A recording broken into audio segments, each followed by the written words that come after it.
Les doy la bienvenida a esta clase número 9. Vamos a ver la teología de los tres profetas. Isaías, capítulo 6, Ezequiel, capítulo 1 y Daniel, capítulo 7. Hemos visto estos tres profetas por separado. Ahora vamos a hacer no un resumen, sino que vamos a entender lo que la palabra nos quiere decir en conjunto de estos tres profetas.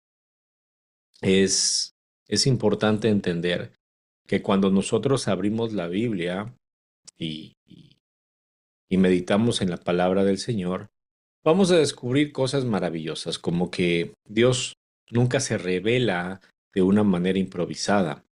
Cada página, cada visión, cada profeta, todo esto forma parte de un diseño coherente, intencional y progresivo. Entonces la escritura no es una colección de episodios desconectados, sino que podemos ver un arco narrativo completamente teológico que va mostrando pieza por pieza quién es Dios y cómo quiere formar a su pueblo. La revelación eh, no es caótica. Vemos que hay un telón de fondo que nos muestra una sinfonía. Vemos que Isaías vio al Dios Santo, Dios se le muestra en el templo, estando rodeando de serafines que claman sin descanso, santo, santo, santo, ¿no? Una visión que quiebra, que purifica, que redefine al profeta. Ezequiel ve a Dios, al Dios glorioso, eh, no en Jerusalén, no en Babilonia, no en altares, lo ve en ruinas. Un Dios que no está atado a geografías, que se mueve, que actúa, que juzga, que restaura. Y Daniel, bueno, Daniel termina por ver al Dios soberano. No está con querubines, no ve carbones encendidos, sino que, bueno, hay tronos, hay bestias, hay un hijo de hombre que está recibiendo dominio eterno. Vemos la fe desde dentro del imperio, vemos la soberanía de Dios sobre la geopolítica, la historia, sobre los reinos humanos. Y son tres escenarios completamente distintos. Son tres momentos históricos que están separados por un lapso de tiempo. Son tres profetas que tienen personalidades, tienen misiones muy distintas y sin embargo tienen todos una misma revelación. Calvino dice que las visiones no son retratos fragmentados, sino ventanas hacia el Dios uno y verdadero revelado progresivamente. Es decir, Dios no es que se haya mostrado de tres formas distintas, Dios se mostró como uno solo, pero permitió que cada profeta contemplara un ángulo de su rostro eterno. Isaías contempla la santidad que transforma, Ezequiel contempla la gloria que sostiene y Daniel, bueno, va a contemplar la soberanía que va a gobernar sobre estos reinos humanos, ¿no? Entonces, si juntamos esas visiones, podemos eh, formar un tríptico espiritual, podemos formar un cuadro completo que da firmeza a la fe, que da claridad al corazón de cada cristiano. Sin Isaías tendríamos un Dios poderoso, pero no un Dios santo. Sin Ezequiel tendríamos un Dios santo, pero un Dios distante. Sin Daniel tendríamos un Dios glorioso, pero no un rey sobre la historia. ¿Qué buscamos con esta clase?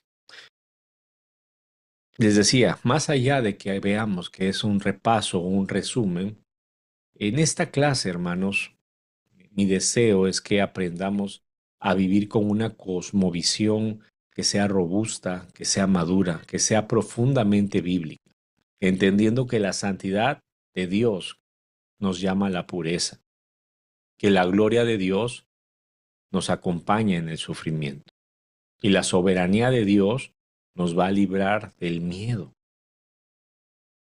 Conocer a Dios no es acumular datos. Ayer les decía, podemos saber mucho de la palabra, pero no ser cristianos maduros. Conocer a Dios realmente lo que significa es permitir que su carácter moldee nuestra manera de vivir. Y en esta novena clase, entonces, lejos de hacer un resumen de todo esto que hemos visto, eh, vamos a armonizar lo que hemos aprendido para que la iglesia refleje la vida de aquel que es santo, de que es glorioso, de aquel que es soberano, ¿no? Que es Cristo Jesús, nuestro Señor. Y para eso, bueno, entraremos a nuestro primer punto. Justamente tocaremos Isaías capítulo 6, que es la esencia del trono. Isaías, en el capítulo número 6,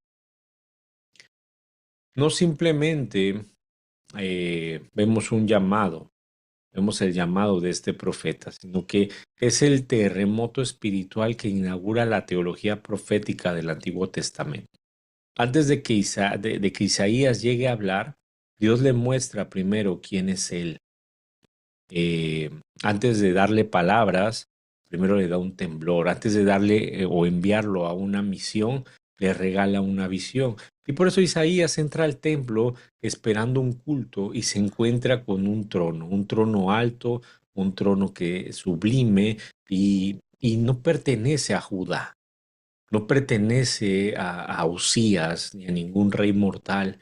Entonces ocurre lo impensable. Leemos en Isaías capítulo 6, versículo 3, que dice, Santo, Santo, Santo Jehová de los ejércitos.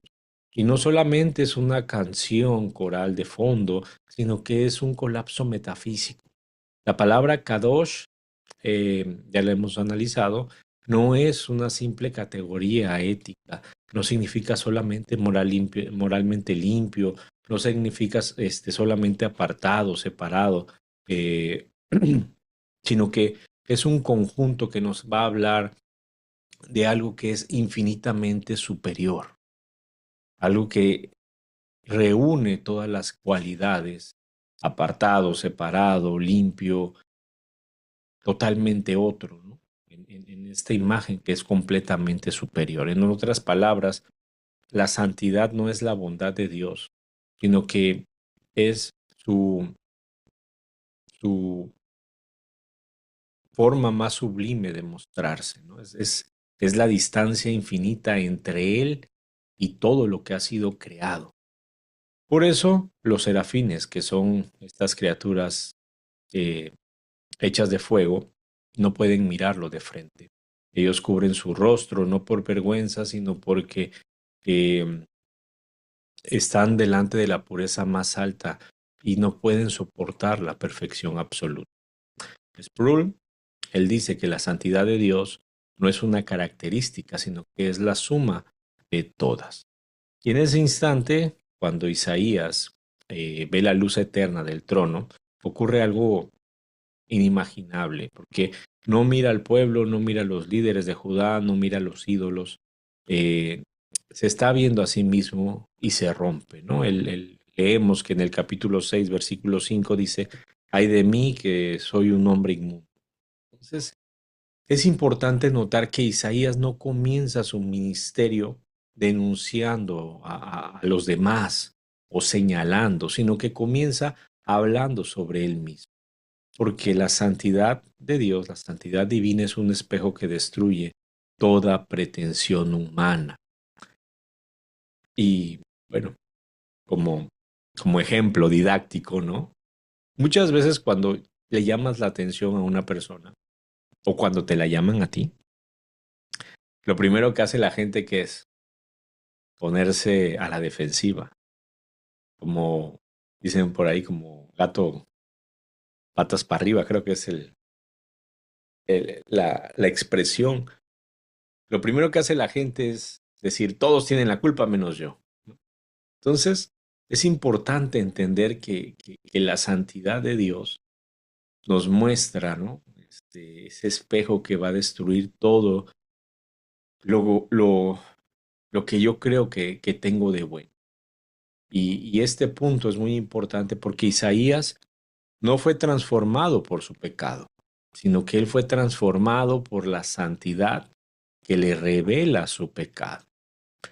Vamos a ver que la convicción no precede a la visión.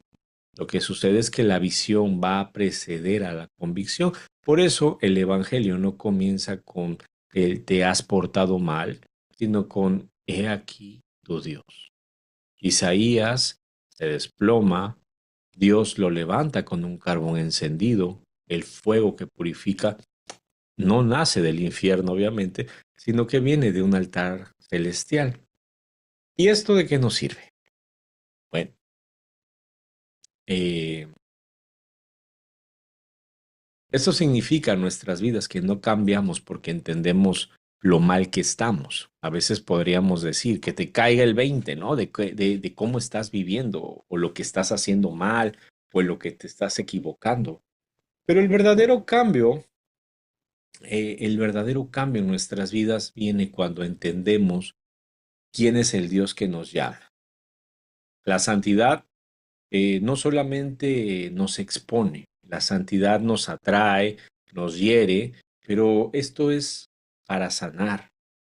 Nos va a humillar, pero esto es para que seamos enviados. Isaías no sale del templo aplastado, sino sale con una comisión. Y así comienza, ¿no?, la teología del discipulado bíblico, que es que la transformación no inicia cuando vemos nuestro pecado, sino cuando vemos a Dios. Y pues bueno, el segundo punto es obviamente Ezequiel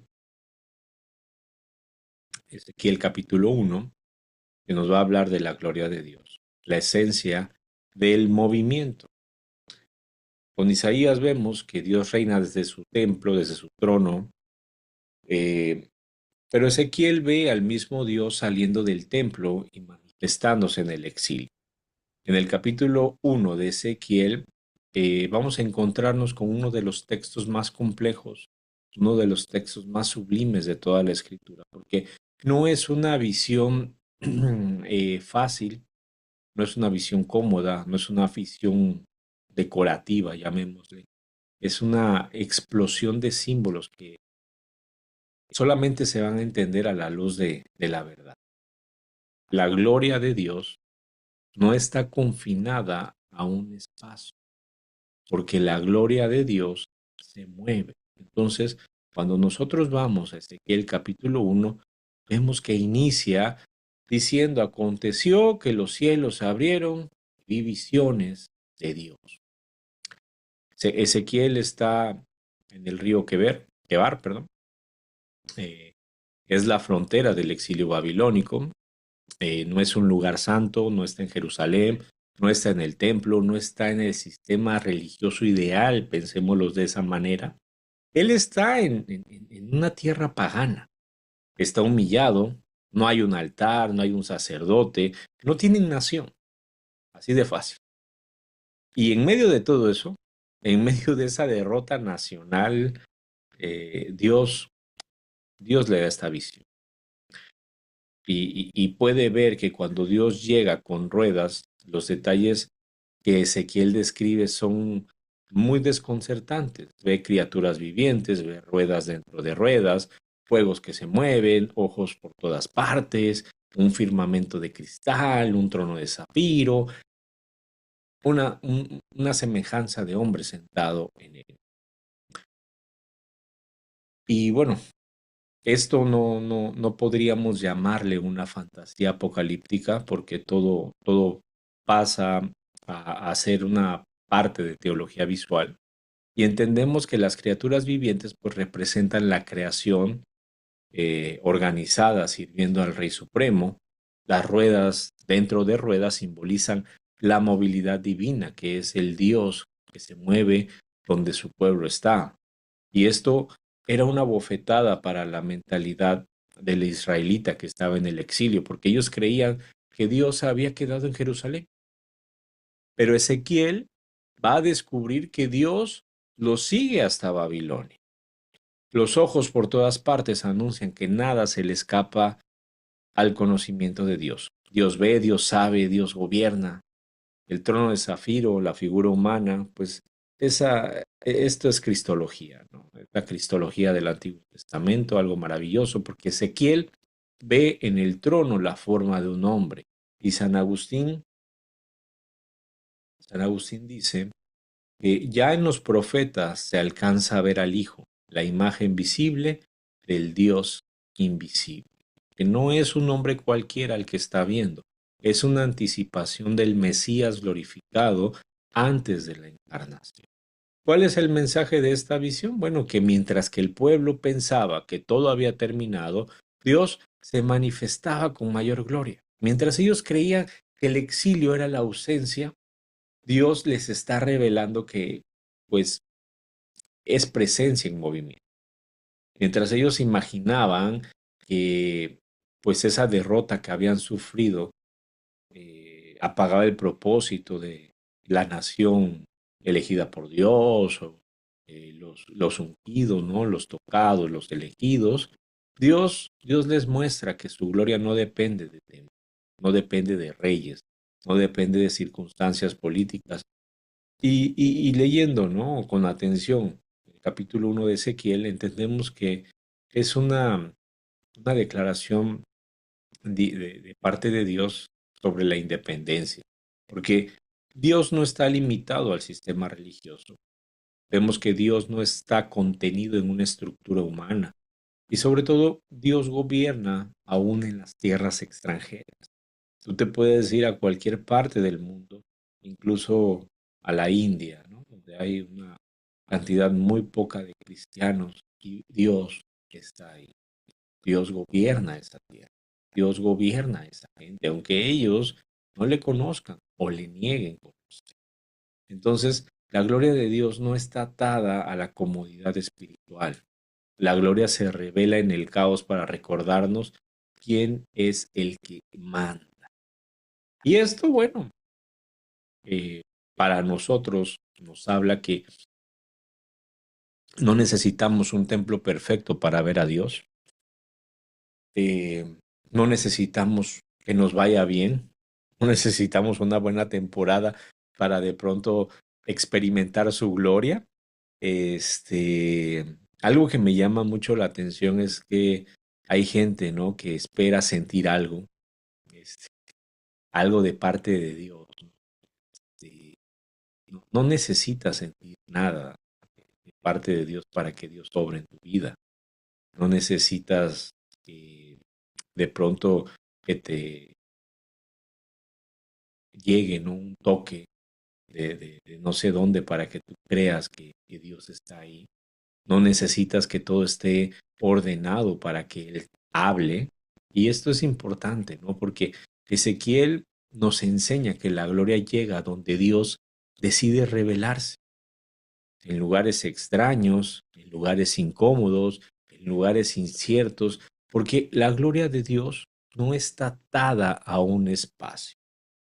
Aquí venimos el domingo, nos reunimos, nos las pasamos bien, tenemos muchas comodidades, pero el Espíritu del Señor está en cada uno de nosotros, ¿cierto? Aquí es donde nos reunimos, donde hacemos iglesia, donde creamos nuestra comunidad, donde seguimos avanzando, nos seguimos capacitando, escuchamos palabra, pero Dios se sigue revelando aún cuando salimos de este lugar.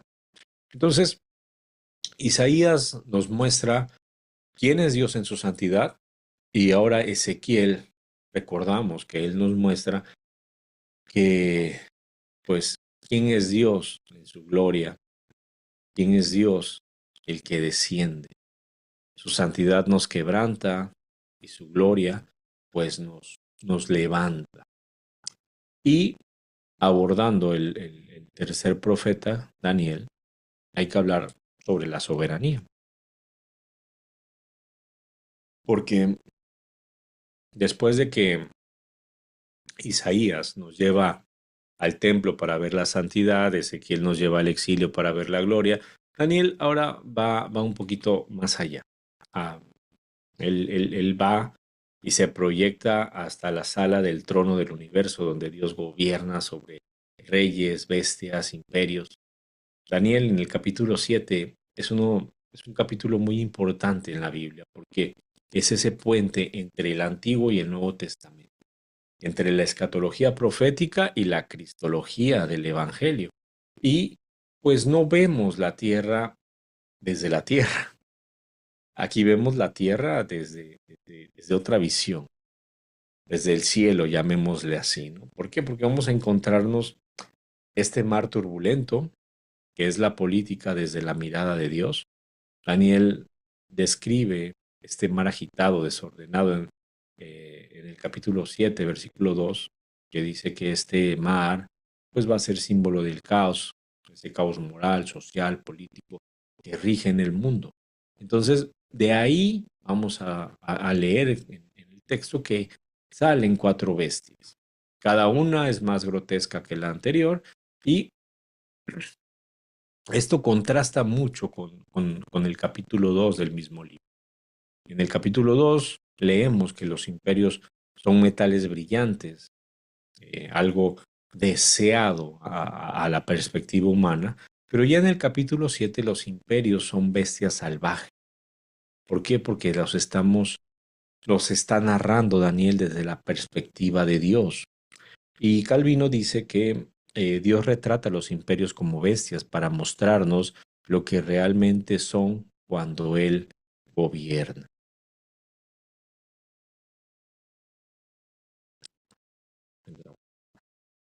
Entonces, qué importante entender eso, ¿no? Porque los reinos, los reinos humanos pueden tener oro, pero a lo mejor su corazón eh, está igual que una bestia. Y sobre las cuatro bestias, la historia de cómo Dios la ve, bueno, cada bestia corresponde a un imperio histórico. El león alado es Babilonia, el oso es Medo-Persia, el leopardo con cuatro alas es Grecia, la bestia terrible, indescriptible, va a ser Roma, y ese dominio brutal que tuvo, ¿no? Durante una parte de la historia. No es romántico, no es glorioso, no es heroico. ¿Por qué? Porque esto es lo que sucede cuando los reinos gobiernan sin Dios. Se vuelven bestias que devoran justicia, verdad, dignidad humana. Y el anciano de días, la autoridad absoluta, en medio de todo ese caos, en medio de las bestias, Daniel revela esta escena que está viendo, que va a traer todo al equilibrio. Él dice, estuvo sentado el anciano de días, su trono llama de fuego. Ese trono arde, ese trono juzga, ese trono gobierna. Y es un mensaje muy directo, ¿no? Los reinos cambian, las bestias rugen, las coronas caen, pero el trono de Dios es inamovible. Y, y nosotros entendemos, ¿no? Que este versículo nos lleva a una de las declaraciones de nuestra fe más eternas. Dice, el Altísimo tiene dominio eterno y su reino no será destruido. Está mal la cita. No, no es la 9, no es el versículo 9, es 14. Me equivoqué yo. Puse el anterior. Este es el 7, 14, perdón. Entonces vamos a ver que el Hijo del Hombre es Cristo antes de Jerusalén y Daniel ve algo con que ningún profeta antes se había topado con mucha claridad. En el 13 dice que he aquí con las nubes del cielo venía uno como hijo de hombre.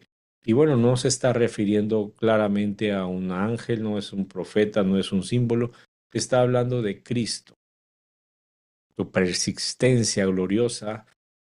Entendemos que Jesús adopta este título más de 80 veces en los evangelios, porque Daniel capítulo 7 es su pasaje, llamémoslo de esa manera, ¿no? El Padre, el anciano de días, entrega al Hijo del Hombre dominio, gloria, reino y un pueblo de toda lengua y nación. Lo que está viendo Daniel es ver la coronación celestial del Mesías aún antes de Belén. Daniel ve a Cristo entronizado antes de la cruz. Daniel ve al Rey del universo marchando hacia la historia. Y a esto San Agustín dice, pues no dice nada porque no lo puse. No, no es cierto. San Agustín dice que él viene en las nubes, ¿no? El que viene en las nubes en Daniel es el mismo que viene por segunda vez para consumar su reino. Entonces, ¿qué nos dice esto a nuestras vidas? Que la soberanía que sostiene a cada creyente, nuestra seguridad, la seguridad que busca cada creyente, en este capítulo 7 de Daniel, eh, nos quita toda angustia. ¿Por qué? Porque entendemos quién gobierna realmente y no van a ser estos imperios. No es Babilonia, no es Persia, no es Grecia, no es Roma, no es ningún imperio moderno, solamente es Dios. Daniel está enseñando lo que nuestra fe de alguna manera viene proclamando desde hace mucho tiempo, que es que Cristo no pelea por el reino porque Él ya reina.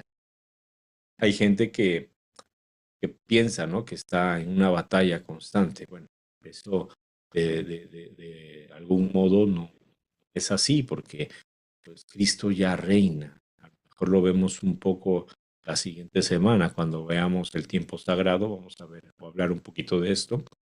Vamos a entender también que la historia no va hacia el caos.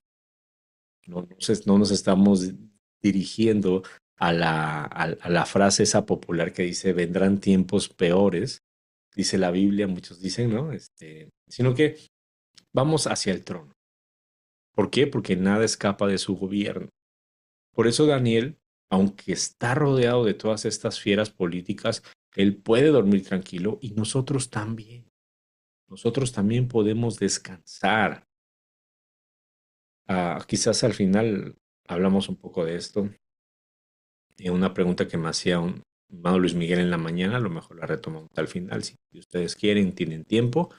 Pero pues al final, estos tres profetas nos hablan de una unidad del plan redentor, que va a ser un solo Dios, una sola historia. Cuando nosotros colocamos las visiones de Isaías, Ezequiel y Daniel, comparándolas unas al lado de otras, nos vamos a dar cuenta de que pasan cosas o que vemos algo muy importante. Nos damos cuenta de que no son visiones de que están desconectadas, son capítulos consecutivos de una misma revelación. Lo que un profeta contempla desde un ángulo, el siguiente lo amplía y el tercero lo completa. Es como si Dios tomara nuestra mano en tres momentos distintos de la historia y dijera, mira, yo soy así, mira cómo actúo, mira quién reina. Vamos a ver en Isaías que nos revela el carácter del Rey Eterno, porque Isaías ve al Dios Santo, el fundamento teológico de todo lo que viene. Nos dice que sin santidad no puede haber gloria, no puede haber soberanía. La santidad es igual a la esencia del ser divino, porque Dios es santo en su amor, santo en su justicia, santo en su gracia, santo en su juicio. Ahora, Ezequiel revela la presencia del Rey Eterno. Ezequiel ve la gloria, el resplandor activo de este Dios Santo en la historia. Y si Isaías nos está mostrando quién es Dios, Ezequiel nos va a decir cómo Dios se mueve, cómo habita, cómo juzga, cómo restaura. Vamos a ver la gloria, ¿no?, que es la santidad de Dios en acción. Y por último, Daniel nos revela el gobierno del Rey Eterno. Daniel, a diferencia de los otros dos, bueno, él ve la soberanía del Dios Santo y glorioso sobre cada imperio. Isaías revela el fundamento, Ezequiel el resplandor, pero Daniel está hablándonos acerca del dominio que tiene sobre todos los reinos. Entonces, la soberanía es la santidad que gobierna y la gloria que no va a retroceder. Ahora, juntas, estas tres partes van a formar una teología unificada del Dios Redentor. La Biblia no presenta tres dioses, no presenta tres perspectivas aisladas. La Biblia nos está hablando de una doctrina completa de quién es Dios en la historia de la humanidad. Santidad es o hace referencia a ese Dios incomparable. La gloria es el Dios presente, la soberanía es el Dios Rey eterno. Entonces, estos tres atributos convergen en Cristo. ¿Por qué? Porque el Hijo del Hombre de Daniel capítulo 7 es el mismo. El Señor de gloria que vio Ezequiel es el mismo. El Santo exaltado que Isaías contempló nos está hablando de lo mismo. Por eso cuando leemos Juan capítulo 12, versículo 41, eh, sabiendo esto, bueno, nos queda más claro que dice Isaías dijo esto cuando vio su gloria y habló de él. Y sabemos a quién se refiere, al Mesías. Ezequiel describe la gloria como semejanza de un hombre y Daniel ve eh, como hijo de hombre recibiendo el reino eterno. Los tres vieron a Cristo desde lejos, pero con mucha claridad. Y a esto Calvino dice que las visiones de los profetas, aunque diversas en forma, son una sola sinfonía destinada a mostrarnos a Cristo como el centro de toda revelación divina. Al final, la unidad del plan redentor no es una idea teológica, sino que es la manera en la que Dios ha hablado siempre. Se ha mostrado santo, ha manifestado su gloria y ha ejercido su reino para llevarnos siempre apuntando a Cristo. Cuando entendemos esto, bueno, la Biblia deja de ser un rompecabezas y lo vamos a ver ya más como un mapa que apunta solamente al Rey. Y al final, bueno, nosotros, como creyentes de nuestra era, después de recorrer estas visiones en estas 9 semanas, pues podemos entender que este, este momento es importante de alguna manera en la vida de nosotros que estamos estudiando, porque entendemos quién es Dios, pero no basta con entender nada más, sino que también debemos de reflejarlo. Toda teología que no transforma la vida termina solo siendo información religiosa. Te puedes ver muy culto delante de las personas. A lo mejor te sabes versículos de memoria, a lo mejor puedes citar a un autor, a dos, a tres, a cinco, a 10. Eh, Puedes conocer la historia de la iglesia primitiva, pero al final, hermanos, si la teología no te transforma la vida, va a ser todo esto solamente información religiosa.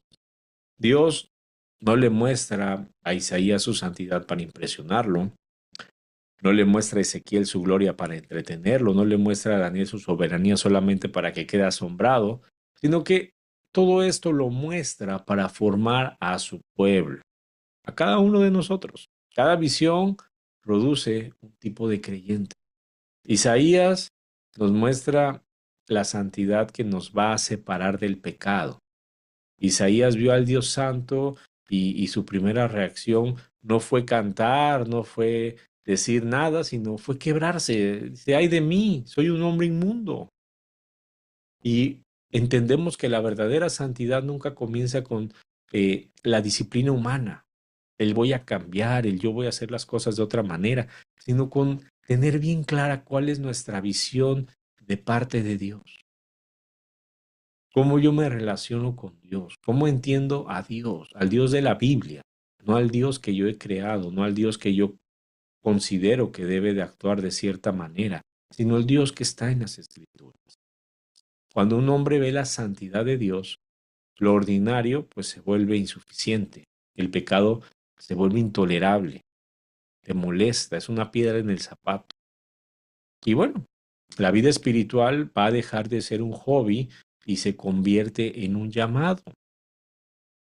Ya no te va a pesar venir el domingo a la iglesia, ya no te va a pesar servir, ya no te va a pesar quizás leer la Biblia, levantarte temprano a orar, ayunar. ¿Por qué? Porque la vida espiritual se convierte en un llamado. Hay algo que muy pocas personas llegan a adquirir en su vida, que es la vocación.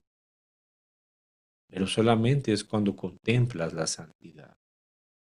Sproul dice que nadie puede ver la santidad de Dios y volver a ser igual o volver a vivir igual. Porque la santidad no es, no es que te aísles de todo, simplemente es consagrarte a Dios. No, no es que te vuelvas un arrogante, no es que te vuelvas un religioso, es una humildad que vas a traer en tu interior, es una obediencia amorosa hacia Dios. Ahora, Ezequiel, pues bueno, nos habla de una gloria que forma el carácter. Ezequiel ve la gloria, pero esa gloria no lo deja parado sin hacer nada, sino que lo moldea. La gloria no es un espectáculo visual, la gloria nos va a transformar. La gloria hace temblar las ruedas del cielo y si hace eso en esa visión, ¿no? Es la misma que forma el carácter de los seres humanos aquí en la tierra. Ese mismo temblor, ese mismo, eh, esa misma sacudida. Cuando Ezequiel cayó sobre su rostro, Dios lo levanta en el espíritu y así funciona la gloria. Derriba el ego, derriba tu yo, pero al final levanta tu alma.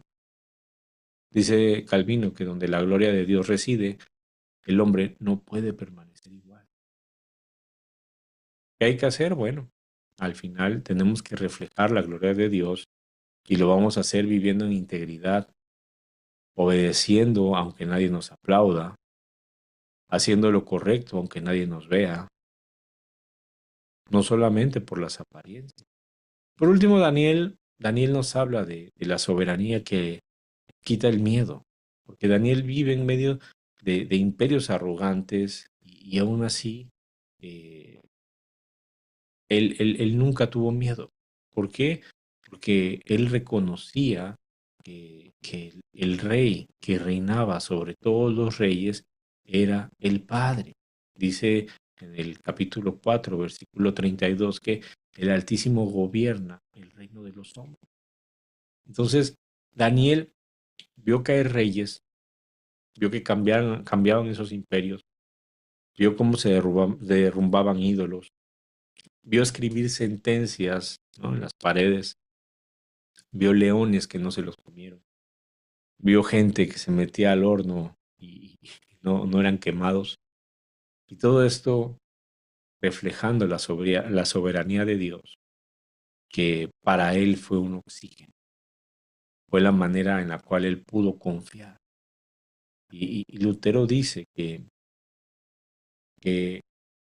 eh, saber que Cristo reina es la medicina contra todos los temores. Cuando nosotros entendemos que Cristo gobierna sobre todo lo que está a nuestro alrededor, pues vamos a dejar de vivir ansiosos, vamos a comenzar a vivir por convicción. Ya no nos vamos a arrodillar ante las circunstancias que nos rodean, ante las deudas, ante las amenazas, ante la cultura, ante el miedo. Realmente tenemos que arrodillarnos ante Dios. Entonces,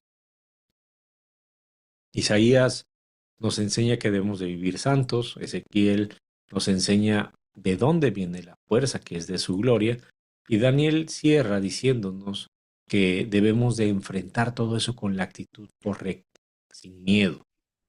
El creyente maduro es aquel que se separa del pecado, como dice Isaías, es aquel que refleja el carácter de Cristo, como lo dice Ezequiel, y es aquel que camina con convicción en un mundo incierto, como lo dice Daniel. Entonces, no debemos de quedarnos con esto de cierta manera en esta clase, ¿no? O en este salón de clases, llamémosle de esa manera, sino que se debe de convertir en nuestra manera de vivir, en nuestra conducta, en nuestra identidad. Y para terminar, a mí me gustaría que reflexionáramos en dos cosas. La primera es que pensemos todos ¿Qué parte de Dios hemos olvidado reflejar? Y para esto pensemos un poquito que Isaías nos mostró un Dios santo, pensemos que Ezequiel nos muestra un Dios glorioso, pensemos que Daniel nos muestra a un Dios soberano. Entonces, como iglesia, como creyentes, ¿cuál de estos tres atributos a través de estas clases hemos entendido que hemos descuidado más? Pensemos también si hemos perdido el sentido de la santidad, viviendo con una ligereza espiritual. Pensemos de pronto que hemos dejado de reflejar la gloria y nos hemos conformado solamente con funcionar, con hacer las cosas en automático. Pensemos si a lo mejor hemos olvidado la soberanía y la hemos olvidado porque vivimos como si Dios no gobernara nada, como si yo tuviera que preocuparme de mis propios asuntos. Englobemos todo eso en una sola pregunta. Si tu vida espiritual fuera un espejo, ¿qué parte de Dios estaría más borrosa?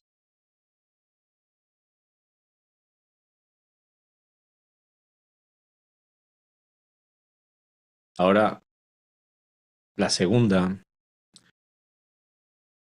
la segunda cosa en la que quiero que pensemos es que entendamos o nos cuestionemos qué visión necesitamos recuperar para caminar con pasos firmes. Cada uno de los profetas recibe una visión que va a definir su ministerio. Isaías no pudo predicar sin primero ver la santidad. Ezequiel no pudo servir sin antes ver la gloria. Daniel no pudo resistir al imperio sin entender la soberanía.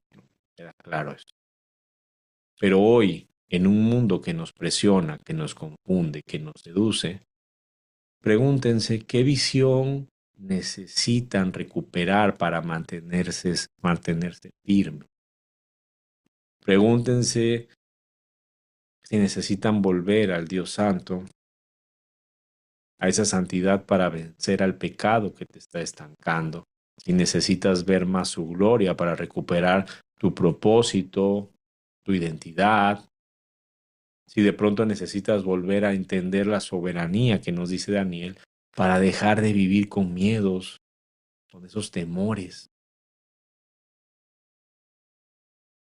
Y, y englobando todos estos puntos, pregúntate qué visión de Dios te está invitando hoy a darte un paso de obediencia. Esta fue la clase número 9.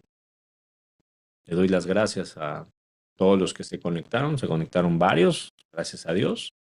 Y pues bueno, me gustaría